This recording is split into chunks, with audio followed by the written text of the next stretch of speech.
Kipp deinen Kaffee in die Torte und du wirst glücklich sein. Leute, lasst uns noch ein paar Torten raushauen, weil wir haben ja so einen tollen Biskuitboden gemacht. Schaut, und ich habe mir schon 3 Scheibchen abgeschnitten, ne?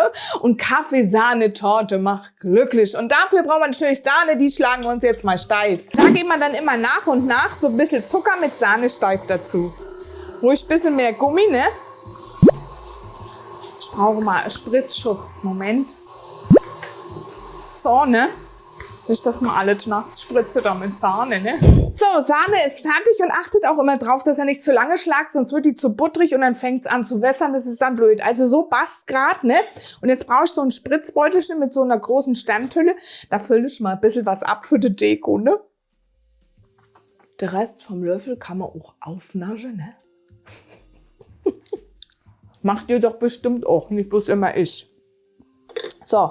Jetzt müsste mal jemand so freundlich sein, bitte, und meine Sahne und meinen Spritzbeutel in den Kühlschrank stellen. Und weiter geht's mit der Mascarpone-Creme. Die tun wir dann in ein sauberes Schüsselchen auch gleich rein. Da habe ich ein bisschen Instant-Kaffeepulver, weil es soll ja auch eine Kaffeecremetorte werden, ne? Ein Espresso und ein bisschen Zucker. Und das tun wir alles schön cremig verrühren, ne?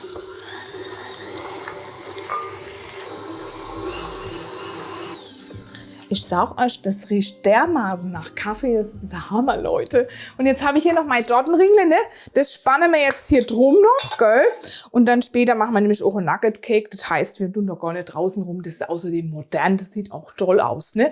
Und jetzt brauchen wir dann natürlich unsere Sahne wieder. Wo ist denn der Sahneservice? Mensch, das klappt ja wie am Schnürle, du. Jetzt schreibt ihr mir doch mal in die Kommentare, was ihr so für Lieblingstorten habt. Mögt ihr es eher so fruchtig oder egal oder Kaffee oder Mokka oder was auch immer gibt?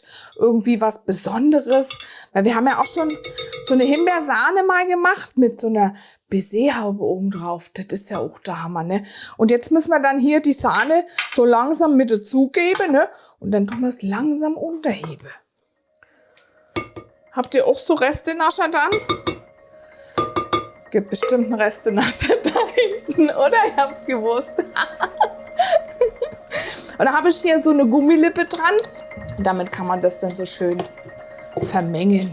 So, ganz langsam und vorsichtig. Macht man ja eigentlich nicht, aber ich mach's trotzdem. So, alles. Was eine Kaffeecreme, du. Mein lieber Schwan. Verdischte Creme, auch nicht zu lange dann rühren oder zu schnell, weil das kann dann immer noch butterig werden. Ne? Müsst ihr aufpassen, gell? So, dann können wir schon anfangen mit der ersten Schicht. Und dann tun wir schon mal ein bisschen was drin da, ne? So ein Drehteller ist echt super geeignet. Da kann die Torte gleich drauf bleiben. Und so eine Winkelpalette dazu. Und dann kann man so richtig schön streichen und dann wird es auch glatt.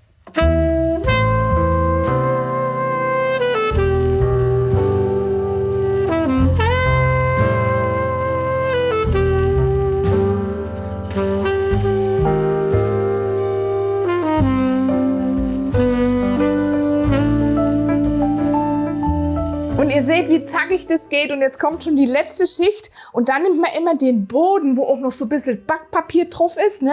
Weil das lässt sich dann am besten oben einstreichen, dass die Sahne und alles nicht eisigt. Jetzt habe ich da die Ränder ein bisschen abgeschnitten, weil das war ein bisschen zu viel, ne? So ganz neiquetsche dürfen wir es ja auch nicht, soll ja auch noch glatt sein. Und jetzt kommt schon die letzte Schicht oben drauf.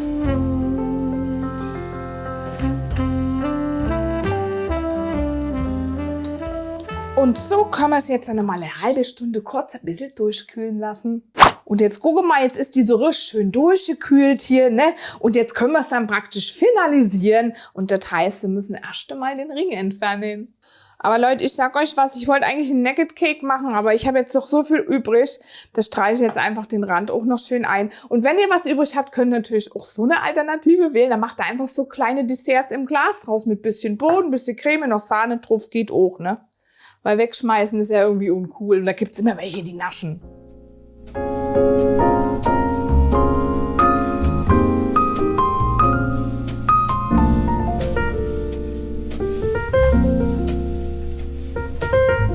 Ah, schön.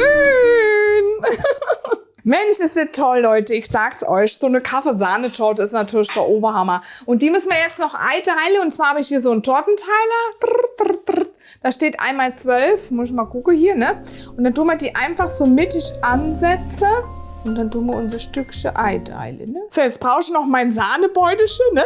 Und jetzt machen wir die noch so richtig schön.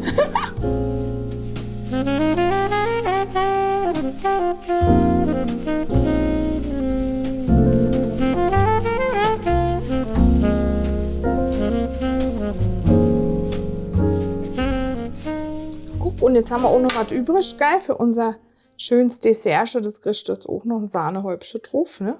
Zack, einmal ist hier da. Und dann brauchen wir natürlich noch ein paar Maraböhnchen, ne? Die stöppern wir jetzt dann noch so oben drauf. Voila, einfach herrlich. Also damit wir die Sahne jetzt nicht wegschmeißen müssen, machen wir noch ein bisschen was für die Optik. Passt mal auf.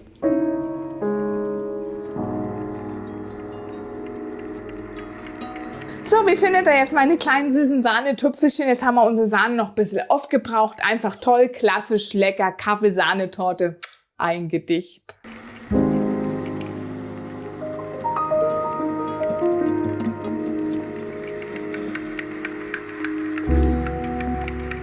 Wow.